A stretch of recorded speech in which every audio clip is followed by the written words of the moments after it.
তার জাত এবং সিফাতকে এর উপরে বিশ্বাস স্থাপন করার জন্য মানুষকে সৃষ্টি করে মানুষের ভিতরে একটা অঙ্গ দিয়েছে, যে অঙ্গটার নাম হচ্ছে কল্ব, যে অঙ্গটার নাম হচ্ছে দিল।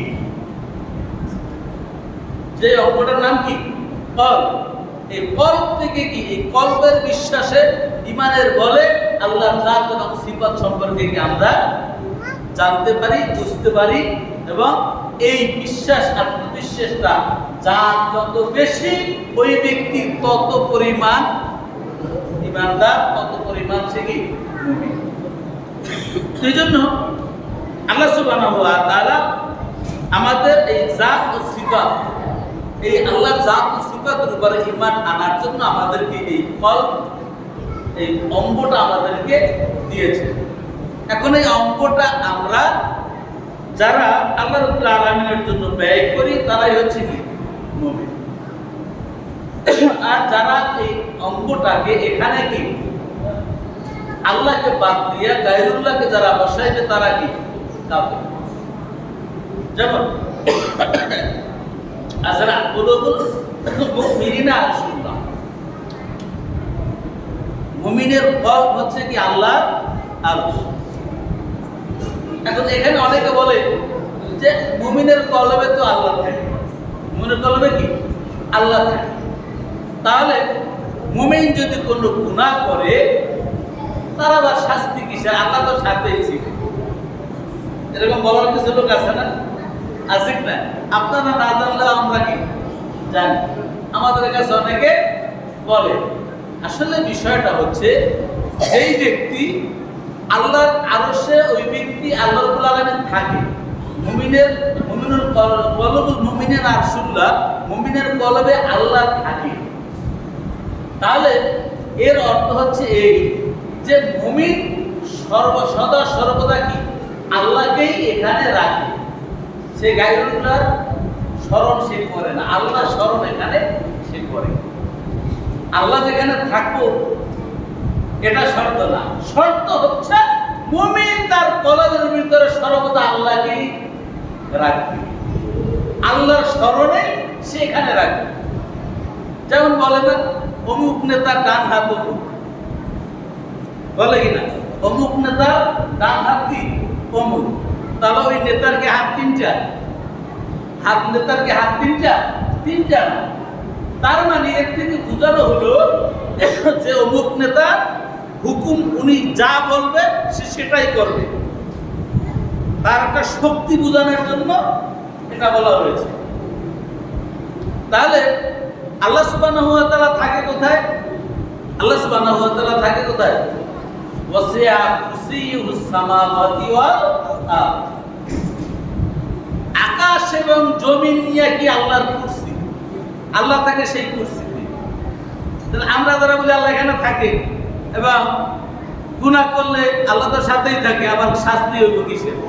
তাহলে কথাটা কি না, সঠিক না।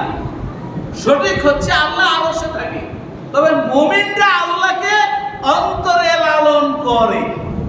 আর যেই ব্যক্তি অন্তরে আল্লাহকে লালন করে ওই ব্যক্তির দ্বারা অন্যায় কাজ করা সম্ভব না। যেই ব্যক্তি অন্তরে আল্লাহকে লালন করে ওই ব্যক্তি আরেকজনের হক নষ্ট করতে, যেই ব্যক্তি আল্লাহকে অন্তরে লালন করে ওই ব্যক্তি জিনা করতে, যেই ব্যক্তি আল্লাহকে কলবে লালন করে ওই ব্যক্তি কি আরেকজনের মাথায় আরেকজনের হক নষ্ট করতে পারে। ক্লিয়ার? কথা ক্লিয়ার? তাহলে যারা বলে যে আল্লাহ তো জ্ঞানেই আছে, তা আমি যখন আকাম কুকাম করছি আল্লাহ তো সাথেই ছিল, তাহলে আর আল্লাহ কি শাস্তি দিব আমাকে? তাহলে কথাটা কি সঠিক না, ভুল। আমি যদি আল্লাহকে এখানে লালন করি আমার দ্বারা কি খারাপ কাজ করা সম্ভব না। তাহলে এই কলব কি থাকে না, খালি থাকে না। পাত্র আছে না, পাত্র জগ বা কলসি, এটা কখনো কি থাকে না, খালি থাকে না। আমরা বলি কি কিছু ভিতরে না থাকলে বলি খালি, বলি না? আমরা বলি কি খালি, খালি কলসি। আসলে কলসি কখনো খালি থাকে না, কলসি সবসময় ভরা থাকে। কোন জিনিস যারা যখন ওটাকে আপনি পরিপূর্ণ করে তখন ওটা পরিপূর্ণ থাকে। কুকারের ভিতরে বাতাস থাকে। আপনি যখন কোনো জিনিস ওটাকে পরিপূর্ণ করেন, পানি দেন বা চাল দেন, ডাল দেন, লবণ দেন, চা দেন, বাতাসটা চলে যায়, ওইটা কলসি পরিপূর্ণ হয়। আবার যখন খালি করেন, ওই সমপরিমাণ বায়ু ওইটার ভিতরে গিয়ে কি করে? অবস্থান করে। ঠিক তদ্রূপ মুমিনের কলবে যতক্ষণ পর্যন্ত আল্লাহর স্মরণ থাকে, আল্লাহর স্মরণ করে, আল্লাহর জাত ও সিফাতের বিশ্বাস এই কলবে যতক্ষণ থাকে, ততক্ষণ পর্যন্ত ওই মুমিনকে শয়তান গ্রাস করতে থাকে। আবার ওই মুমিনের কলব থেকে যখন আল্লাহর স্মরণ দূরে সরে যায়, সাথে সাথে শয়তান এসে ওই জায়গাটা দখল করে নেয়। যখন আল্লাহর স্মরণ কলব থেকে চলে যায়, শয়তান সাথে সাথে সেখানে এসে দখল করে নেয়। শয়তান যখন দখল করে নেয়, তখন ওই ব্যক্তির দ্বারা শয়তান শয়তানি করায়, আল্লাহ করায় না। আল্লাহ করায় না, করায় কে? শয়তান।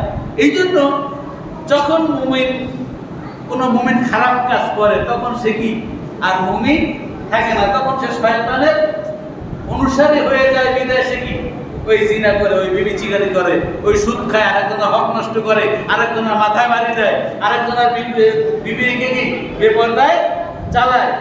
এই কাজ ওই শয়তানি তখন শয়তানি করায়। এই জন্য আল্লাহ সুবহানাহু ওয়া তাআলা বলেছেন, কলব হচ্ছে মুমিনের কলব তিন প্রকার। আল্লাহ বলেছেন ইয়া আইয়ুহান নাফসুল মুতমাইন্নাহ।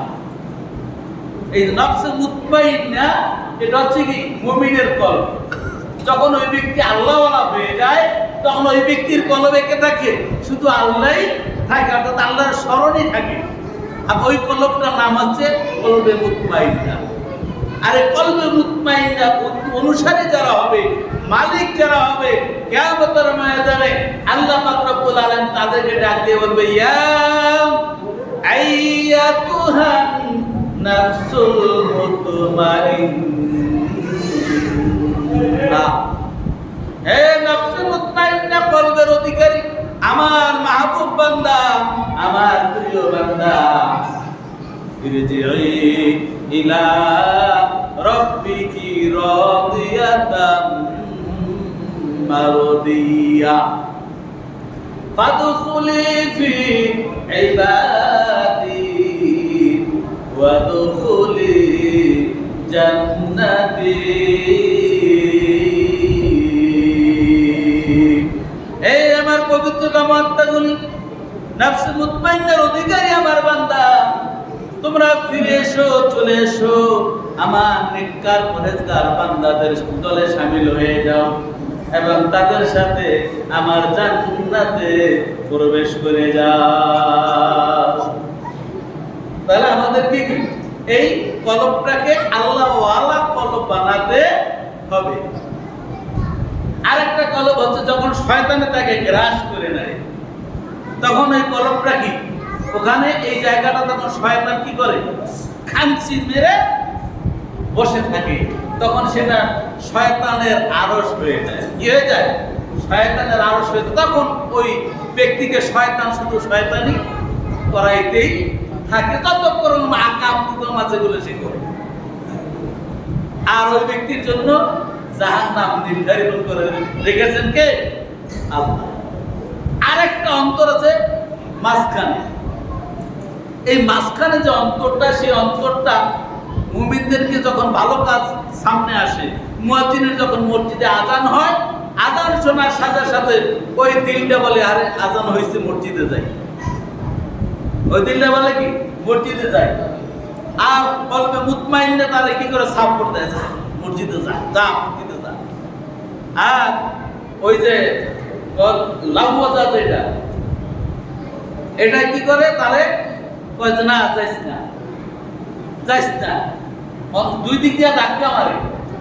ধাক্কা মারার কারণে যেই ধাক্কাটা সবল হয়, মুতমাইন্নাহ ধাক্কাটা যদি সবল হয়, তাহলে সে মসজিদে যায়, সে নেক আমল করে, সে আস্তে আস্তে আস্তে আস্তে নেককারদের সাথে থাকতে থাকতে মুমিন হয়ে যায়, আল্লাহওয়ালা হয়ে যায়। আল্লাহকে সে চিনে ফেলে আল্লাহওয়ালা হয়ে যায়। আর যদি শয়তানের ওয়াসওয়াসাটা বেশি থাকে, ওই ধাক্কায় সে কি করে?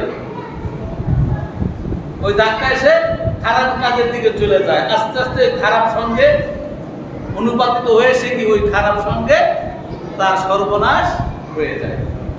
এই জন্য আল্লাহ পাক রব্বুল আলামিন এই কলবটাকে আমাদের কি করতে হবে, আল্লাহ রাব্বুল আলামিন নির্ধারণ করে দিতে হবে। যদি আমরা নির্ধারণ করে দিতে পারি, আমরা মুতমাইন্না হয়ে গেলাম, তখন আমার কাছে নামাজ পড়তে ভালো লাগবে, জিকির আজকার ভালো লাগবে, ইবাদত বন্দেগী ভালো লাগবে, মজলিসে বসলে কোরআনের মজলিসে বসলে ভালো লাগবে, জিকিরের মজলিসে বসলে ভালো লাগবে, যখন মসজিদে আজান হবে আজান শুনতে ভালো লাগবে।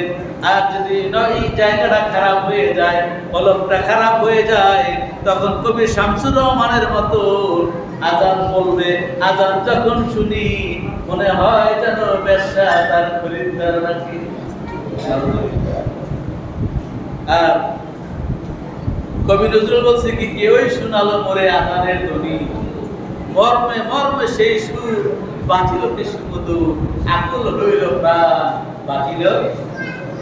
চিন্তা করছেন, দুই কবির দুই রকমের কবিতা। তাহলে একজন হচ্ছে মুমিন আর একজন হচ্ছে কি, নাম কিন্তু সুন্দর, কবি শামসুর রহমান, নাম কি সুন্দর, কিন্তু কামটা কি, কামটা সুন্দর না, কামটা শয়তানের কাম। এই জন্য আমাদের এই কলবটাকে পরিষ্কার রাখতে হবে। যদি আমি পরিষ্কার রাখতে পারি আমি মুমিন, আর আমি যদি মুমিন হতে পারি আমার জন্য ভবিষ্যৎ ভালো। তো সম্মানিত ভাই, তাহলে এই দিলটাকে আল্লাহ রাব্বুল আলামিন বানিয়েছে আল্লাহকে চিনার জন্য, আল্লাহর জাত ও সিফাতে বিশ্বাস স্থাপন করার জন্য। এখন ইমানের জমিন, ইমান যে একটা বিষয়, ইমানের জমিনটি হচ্ছে কি, দুনিয়াতে জমিন আছে না, জমিনে আমরা ফসল ফলাই না, ফসল ফলাই, ফসল ফলাতে হলে আমার আগে কি লাগে, খণ্ড জমি। আমরা খাবার খাই না, খাবার যে খাই এটা কি, আমাদের ফসল ফলাতে হয়, ফসল ফলাতে হলে আমার দরকার কি, এক খণ্ড জমি। জমিন আছে, আমি ফসল ফলালে ফসল হবে। জমিন নাই, আমি শত চেষ্টা করলে কি ফসল ফলাতে পারবো? পারবো না। এই জন্য আমার জমিন, মুমিনের কলবটা হচ্ছে কি জমিন। এই জমিনটা হচ্ছে, এখানে যদি আপনি ফসল ফলান, এখানে আল্লাহ নামের বীজ গণনা করেন, তাহলে এটার কি ফসল আপনি ভোগ করতে পারবেন। যেমন কবি নজরুল বলেছেন, আমি আল্লাহ নামের বীজ বুনেছি এবার মনের মাঠে, ফলবে ফসল বেচবো তারে কিয়ামতের হাটে, আমি আল্লাহ নামের বীজ বুনেছি। তাহলে আল্লাহ নামের বীজ যদি আমি মনের মাঠে বুনতে পারি, তাহলে কি হবে, এখানে ফসল ফলবে। এই ফসল বিক্রি হবে কোথায়? দুনিয়াতে যে ফসল হয় এই ফসল বিক্রি হয় বাজারে। আর এই মনের গহীনে আপনি যে ফসল ফলাবেন আল্লাহ নামের ফসল, সেই ফসল বিক্রি হবে কোথায়? কিয়ামতের হাটে। এই জন্য এই জমিনটা হচ্ছে আল্লাহ রাব্বুল আলামিন এই দিলটা দিয়েছেন, কলবটা দিয়েছেন আল্লাহকে চেনার জন্য, আল্লাহকে জানার জন্য, আল্লাহর বন্দেগী করার জন্য। সম্মানিত ভাইরা, এই জন্য বিশেষ করে দেখা যায় যে বিভিন্ন ডাক্তারের চেম্বারে দেখা যায় যে কিছু থাকে, ছবি থাকে, মানুষের হিউম্যান বডি, মানুষের বডির ছবি থাকে, এখানে দাগ দিয়ে কি অঙ্গ প্রত্যঙ্গগুলির নাম লেখা থাকে, ঠিক না? এখন এই যে দাগটা থাকে, দাগ দিয়ে দেখতে সকল অঙ্গ প্রত্যঙ্গের নাম লেখা থাকে, সেখানে কিন্তু সকল অঙ্গ প্রত্যঙ্গের নাম লেখা আছে, কিন্তু দিলের নাম, দিল বা নাফস, এটা লেখা আছে কোথাও? নাই। এই অঙ্কটা লেখা নাই, অথচ এই অঙ্কটা লেখা নাই যদি কি আপনার কি অঙ্কটা নাই? হ্যাঁ আছে, মানে ওখানে লেখা নাই, এই জন্য কি এটা নাই? এই জন্য আমাদের মধ্যে অনেকে আবার কি বলে যে নামাজ তো কোরআনের ভিতরে নাই, বলে না নামাজে কোরআন নাই, তাহলে আমরা নামাজ করবো কি? আর তাহলে নামাজ কি কোরআনের ভিতরে নাই দেখে নামাজ পড়বেন না? তো হিউম্যান বডির ভিতরে কি দিল নাই? এই জন্য কি আপনার দিল নাই, আপনি কি দিল ছাড়া? এটা সে মানবে না। কি এটা কি? তারা যদি জিজ্ঞেস করছে তোমার তো দিল নেই, কারণ এই হিউম্যান বডির ভিতরে তো দিল লেখা নেই, তো তোমার তো আত্মা নাই, দিল নেই, কিন্তু এই দিলের আওয়াজ কিন্তু সে কি বেশি করে না? সে বেশি করে। কিন্তু তাই যদি বলে তোমার দিল নেই, এটা সে মানবে না। কিন্তু কোরআনের ভিতরে নামাজ নাই, এই জন্য নামাজ করবে না। তো সম্মানিত ভাই, যাই হোক, এখন এই দিন এইটা আল্লাহ সুবহানাহু ওয়া তাআলা দিয়েছেন, যাদেরকে অনুধাবন করার ক্ষমতা দিয়েছেন সেই হচ্ছে কি প্রকৃত মানুষ। আর সম্মানিত ভাই, আসলে বিষয় হলো যে হিউম্যান বডির ভিতরে প্রধান অঙ্গটা হচ্ছে কি জিহ্বা। এই বিজ্ঞানের ভাষায় জিহ্বার 3টা কাজ। কয়টা কাজ? 3টা কাজ। এক নম্বর হচ্ছে কি খাবার অন্বেষণ। একটা বাচ্চা যখন ভূমিষ্ঠ হয় সর্বপ্রথম সে কি করে? জিহ্বা বের করে। কিসের জন্য? খাবারের জন্য। সে চাইতেও পারে না, হাত দিয়া ধরতেও পারে না, শুধু জিহ্বাটা লাড়তে পারে। সেই জিহ্বাটা লাড়ে খাবারের জন্য। এরপরে 2 নম্বর হচ্ছে ওই জিহ্বাটা 2 নম্বর বৈশিষ্ট্য, সে কি স্বাদ আস্বাদন করে। এই বাচ্চার যখন জিহ্বাটা লাড়ে, ওখানে যদি 1 ফোঁটা মধু দিয়ে দেন, সে কি করবে? চাটবে, অনেক স্বাদ গ্রহণ করবে। 3 নম্বর বিজ্ঞানের ভাষায় জিহ্বা কি করে? কথা বলে। যেমন জিহ্বা, একই জিহ্বা সাধারণ একটু লাড়াচাড়া করেন, আলিফ, একটু অন্যভাবে লাড়াতেন বা, তা, সা, এ, বি, সি, টি, সরেয়া, 1, 2, 3। জিহ্বাটা একটু লাড়াচাড়া, কথা কি বিভিন্ন ভাবে আওয়াজ বের হচ্ছে। কিন্তু জিহ্বাটা শক্ত থাকলে কোনো কথাই বলা যাবে না। তাহলে বিজ্ঞানের ভাষায় জিহ্বার কাজ কয়টা? 3টা। খাবার অন্বেষণ, খাবারের স্বাদ গ্রহণ, আর কথা বলা। আর মুমিনের ভাষায়, কোরআন এবং সুন্নাহর ভাষায় জিহ্বার কাজ হলো ওই 3টার পাশাপাশি আরো একটা, সেটা হচ্ছে কি আল্লাহর জিকির করা। আল্লাহর জিকির করা, আল্লাহর ইবাদত করা, আল্লাহর বন্দেগী করা, আল্লাহর গোলামি করা। তাহলে এই আল্লাহর গোলামি, আল্লাহর দাসত্ব, এই 4র্থ নাম্বার কাজটা যেই করে সেই হচ্ছে কি প্রকৃত মানুষ। বিজ্ঞানের ভাষায় যে 3টা, এই 3টা কিন্তু সকল প্রাণী করে। গরু, সে কি এই জিহ্বা দিয়ে টান দিয়ে খাবার নেয় না? এটা দিয়ে স্বাদ গ্রহণ করে না? করে কিনা?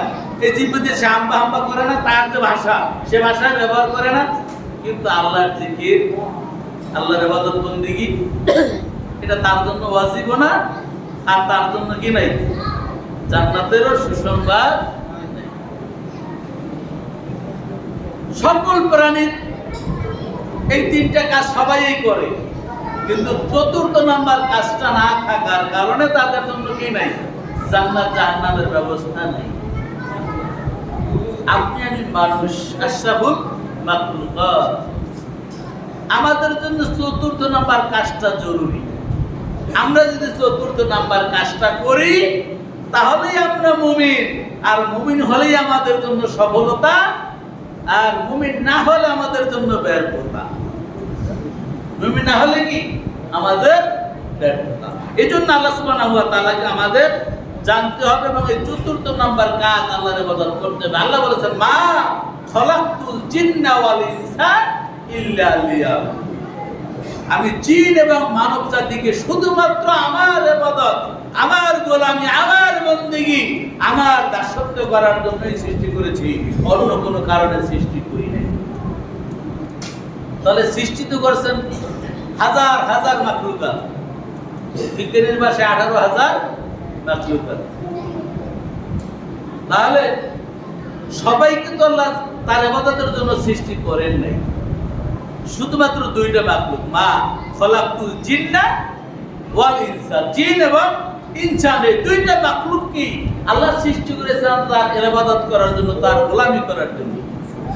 বাকি সকল মাখলুককে আল্লাহ সৃষ্টি করেছেন এই বান্দার গোলামি করার জন্য। অথচ আমাদের আল্লাহ সৃষ্টি কত বড় ইজ্জত দিয়ে, ওয়ালা করে, ইজ্জত ওয়ালা, সম্মান ওয়ালা করে আমাদেরকে সৃষ্টি করেছেন, কিন্তু সেই ব্যাপারে আমাদের কি নাই? আমাদের নিজেদেরই জানা নাই। সম্মানিত এর জন্য আমাদের কি আল্লাহ সুবহানাহু ওয়া তাআলার ইবাদত বন্দেগী গোলামি করতে হলে অবশ্যই আল্লাহ সুবহানাহু ওয়া তাআলা সম্পর্কে আমাদের গভীর জ্ঞান অর্জন করতে হবে। সম্মানিত ভাইরা, এজন্য বিশ্বাস স্থাপন করতে হলে কি লাগে? ঈমান লাগে।